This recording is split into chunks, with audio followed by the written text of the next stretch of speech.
අයිබෝවන් යාළුවනේ කොහොමද ඔයාලට මේ වීඩියෝ එක කරන්න කියලා හිතුවේ Uber කරන ගොඩක් අයට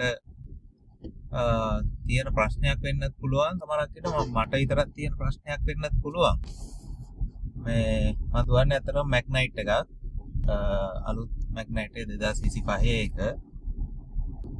මේ මැග්නයිට් එක Uber Plus එකට වැටෙන්නේ නැහැ ඒක ලොකු ප්‍රශ්නයක් ඉතින් මට Uber Zip එක තමයි පෙන්වන්නේ Uber Plus එකට වැටෙන්නේ නැහැ. ඉතින් මම මේ කාරණේ මම කෝල් එකක් දීලා විසඳ ගන්න බැලුවා, ඊමේල් දීලා විසඳ ගන්න බැලුවා.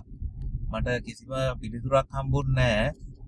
නමුත් මම දැන් ගිහිල්ලා ආවේ Uber head office එකට. මට දැනගන්න හම්බුණා මේ බෞද්ධාලෝක මාවතේ තියෙනවා කියලා Uber head office එක ඔය කාගීස් එකට යහපැත්තේ එතනට ගිහිල්ලා ආවේ. නමුත් මං සතුටු නෑ ඇත්තට මේ ඒගොල්ලෝ දීපු පිළිතුරු වලට. එතන ඉන්න කෙනා මාව ටෙක්නීෂියන් කෙනෙක්ට යවුවෙත් නෑ. එතන රිසෙප්ෂන් එකේ වගේ ඉන්න කෙනා කිලිම මේක අහලා යා කියනවා ඒ Uber Zip කියන්නේ ප්ලස්ම තමයි, ඒක ඩිමාන්ඩ් එක අනුව තමයි ට්‍රිප්ස් එන්නේ කියලා. එහෙම වෙන්න කිසිම විදියක් නෑ. මොකද Uber එකේ Zip එක වෙනම Zip කියන්නේ වෙනම කතන්දරයක්.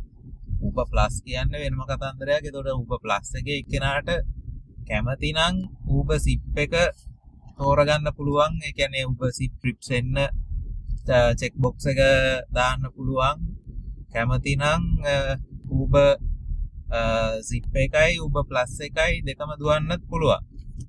නැත්නම් Uber Plus එකේ විතරක් එන්න අර Uber Zip එක අයින් කරලා එහෙම චෙක් බොක්ස් එක දාන්නත් පුළුවන්. අයින් කරගන්නත් පුළුවන්. එහෙම තමයි මං දන්න විදියට අහලා තියෙන්නේ. මේ නැත්නම් කිසි තේරුමක් නැහැනේ Uber Plus එක්කෙනෙක් Uber Zip දුවනයි කියන්නේ ඒකේ කිසිම මේ වටිනාකමක් නැහැ. ඇත්තටම මේ නිසා මැග්නයිට් එකකින් Uber Zip දුවන්න බෑ. මං try කරා. මං සතියක් දිව්වා. සති දෙකක් දිව්වා. දුවන්න බෑ. මට ඒ ගහන තෙල් ප්‍රමාණයටවත් ඒක මේ වටින්නේ නැහැ. ඒ දුවන දුරයි ඒ අපිට හම්බෙන උදා ප්‍රමාණය වටින්නේ නැහැ. දැන් මේ තියෙන රටේ තත්ත්වෙත් එක්ක කොහොමඩක්වත් ඒක කරන්න බැරි දෙයක්.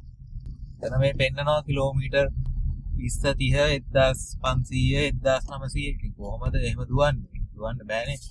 මේකේ කොහොමඩක්වත් එහෙම දුවන්න විදියක් නැහැ. ඉතින් ඒකින්ද මේ පුළුවන් නම් ඕගොල්ලෝ මට සපෝට් එකක් දෙන්න මේකට මොකද්ද කරන්න පුළුවන් කියලා.